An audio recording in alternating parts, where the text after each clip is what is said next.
دیکھو کہ تم کیا کر رہے ہو، اتقوا اللہ کا خیال رکھو، اللہ سے ڈرتے رہو، اللہ کے غضب سے بچ کر رہو۔ اتقاء بچ کر رہنے کو کہتے ہیں، اور ساری دنیا کے لوگ جانتے ہیں کہ اندیشہ جو ہے نا خطرے کا، اس سے بچنا انسان تو گزار جس کو اللہ نے زندگی دی ہے، جو بچے ہیں مرغی کے وہ بھی جانتے ہیں کہ چیل آ گئی فوراً پروں کے نیچے چھپ جاتے۔ خطرے سے بچنا یہ فطری بات ہے۔ تو اللہ پاک فرمایا اتنا بڑا خطرہ کہ اعلان ہو رہا کہ آگ ہے جس میں ہمیشہ جلو گے، اس کا نہیں تم خیال کر۔ ایمان ہوتا تو لرز نہ جاتے کہ دنیا کی چند روزہ زندگی کو بناتے بناتے یہاں عیاشی کرتے کرتے آگ میں پڑ جائیں اور پھر نکلنے کی کوئی راہ نہ ہو، یہ خطرہ مول لینا چاہتے۔ اس کا معنی یہ کہ تم مانتے ہی نہیں دل سے، جھوٹ بولتے ہو کہ تم قیامت کو مانتے ہوتے تو اس آگ میں پڑو نا، یہ دنیا کی آگ میں انگلی ڈالو۔ جیسے حضرت عامش رحمۃ اللہ علیہ کے متعلق پڑھا کہ جب برا خیال کبھی آتا نا تو چراغ جل رہا ہوتا انگلی اس پر کر دیتے، جب جلنے لگی فوراً وہ اپنے آپ کو کہتے اس چراغ کی لو جو ہے یہ آگ سے تو برداشت نہیں کرتا اور مجھے جہنم میں بھیج رہا جو 70 گنا ایسے تیز ہے۔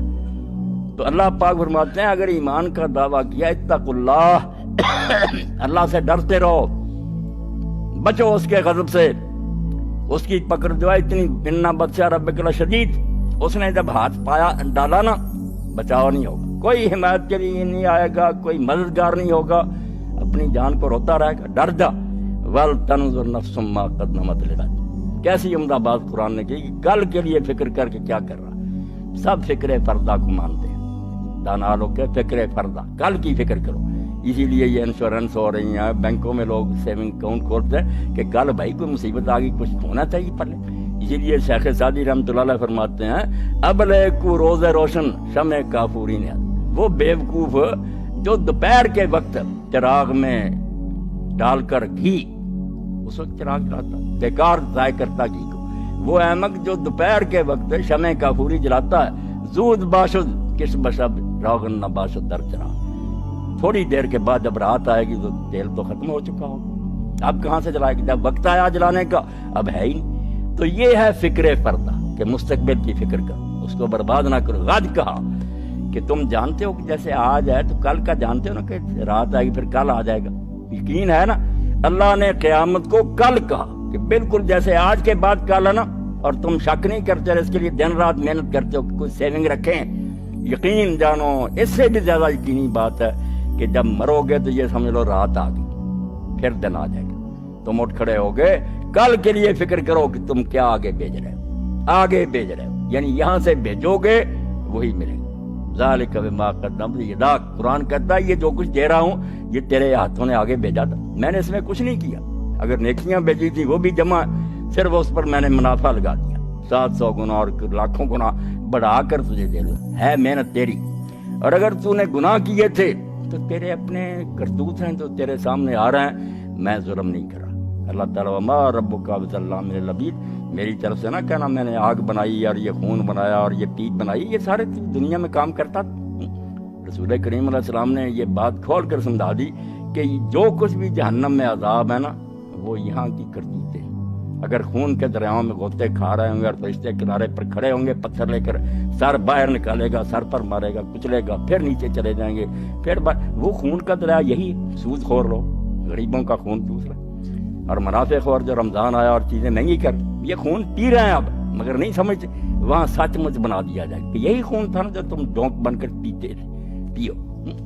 زانی لوگ جو ہیں یہ اس وقت بدبودار گوشت کھا رہے ہوں، پاک صاف گوشت پڑا ہوگا نہیں کھا رہے ہیں، بدبودار کھاتے یہاں بھی ہیں کہ حلال بیوی نہیں حاصل کرتے، حرام کی طرف بھاگ۔ یہاں تمسر نہیں ہوگا، یہاں کی نیکیاں بدیاں شکل بن کر آ جائیں گی، پورے بھی ہماری نوازیں ہوں گی، دودھ جو ہوگا ہمارا علم ہوگا، لباس جو ہوں گے وہ ہمارا تقویٰ ہوگا، یہاں کی نیکیاں۔ اس لیے کوئی شے نہیں کسی کو نہیں ملے گی یہاں کی ہوئی باتیں۔ اللہ فرماتے ہیں ڈر جاؤ اور ہر وقت دیکھو کہ آگے کیا بیچ رہے ہو، نیکی بیچ رہے ہو یا اپنی تباہی کا سامان بیچ رہے ہو۔ واتقوا اللہ، دوبارہ دہرایا کہ اس کو معمولی نہ بات سمجھنا، یہ اعلان جو کیا گیا نا سرسری نہ سمجھنا کہ اللہ نے کہہ دیا اللہ سے ڈرو، ایک کان سے سنا نکال دیا، ڈر جاؤ، وقت آنے والا جب اس کے سامنے کھڑے ہو گئے۔ اور یہ بھی خیال نہ کرنا کہ اس کو کیا پتا ہم نے کیا کیا، ہم خود بھول گئے ہیں، اللہ کو کیسے پتا؟ فرمایا نہیں تم بھول جاؤ گے، ان اللہ خبیر بما تعملون، جو تم کرتے رہے اس سے وہ پوری طرح باخبر، اس کو کوئی بات نہیں بولتی، نہ کوئی مغالطہ لگتا، وہ ریکارڈ لے آئے گا تمہارے سامنے، جو دیکھو گے تم کہو گے ہائے ہماری کمبختی مال ھذا الکتاب، یہ دفتر کہاں سے نکلایا، لا یغادر صغیرۃ ولا کبیرۃ الا احصاها، کوئی چھوٹی بڑی شے نہیں رہی جو اس میں درج نہیں ہے، کوئی چھوڑی نہیں بات، ہمارے دل کے خیال، ہماری آنکھوں کی چوریاں، ہمارے کانوں نے جو غیبتیں سنی سب درج، ووجدوا ما عملوا حاضرا، جو وہ کچھ کر کے گئے وہ سامنے ملے گا، ایک فرمایا لکھا آئے گا، دوسرا وہ سامنے تصویریں بنی ہوگی، نماز بھی آئی کھڑی ہوگی، خیرات بھی کھڑی ہوگی، اور قبر میں بھی آتا ہے، جب آدمی میت جاتی ہے چاروں طرف کھڑی ہو جاتی ہے بات، فرشتے پوچھنا شروع، ادھر نماز ہے، ادھر صدقہ ہے، ادھر روزے ہیں، وہ کہتے ہیں کیا حساب کرتے ہیں، اور برا جو ہے اس کے پاس کچھ بھی نہیں ہوتا، مار پڑ۔ تو فرمایا خبردار رہو کہ اللہ کو پوری طرح پتا جو تم کرتے ہو، اور جب جاؤ گے اس کے سامنے کوئی بات اس کو بھولی نہیں ہوگی، جانتا ہوگا کہ یہ کر کے۔ یا ایھا الذین آمنوا اتقوا اللہ حق تقاته، اہل ایمان اللہ کا تقوی اختیار کرو جتنا کہ اس کے تقوی کا حق ہے، ولا تموتن الا وانتم مسلمون، اور دیکھنا ہرگز موت نہ آنے پائے مگر فرما برداری کی حالت میں۔ یہ سب سے گاڑی آیت ہے قرآن مجید میں تقوی کی تلقین کے لیے، اللہ کا حق جتنا ہے اتنا تقوی۔ اس پر صحابہ گھبرا گئے کہ یا رسول اللہ، اللہ کا حق کون ادا کر سکتا ہے؟ پھر جب آیت اتری ہے سورہ تغابن کی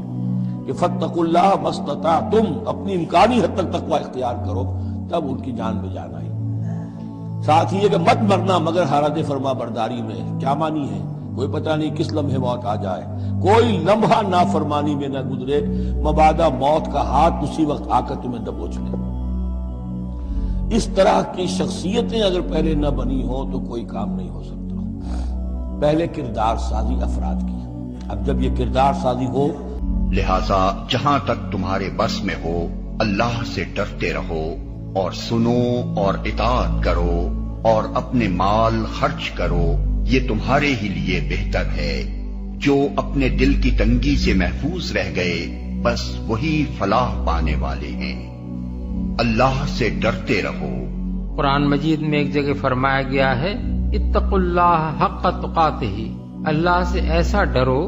جیسا اس سے ڈرنے کا حق ہے، سورہ آل عمران آیت 102۔ دوسری جگہ فرمایا لا یکلف اللہ نفسا الا وسعها، یعنی اللہ کسی متنفس کو اس کی استطاعت سے زیادہ کا مکلف قرار نہیں دیتا، سورہ البقرہ آیت 286۔ اور یہاں فرمایا جا رہا ہے کہ جہاں تک تمہارے بس میں ہو اللہ سے ڈرتے رہو۔ ان تینوں آیتوں کو ملا کر غور کیجئے تو معلوم ہوتا ہے کہ پہلی آیت وہ معیار ہمارے سامنے رکھ دیتی ہے جس تک پہنچنے کی ہر مومن کو کوشش کرنی چاہیے۔ دوسری آیت یہ اصولی بات ہمیں بتاتی ہے کہ کسی شخص سے بھی اس کی استطاعت سے زیادہ کام کرنے کا مطالبہ نہیں کیا گیا ہے، بلکہ اللہ کے دین میں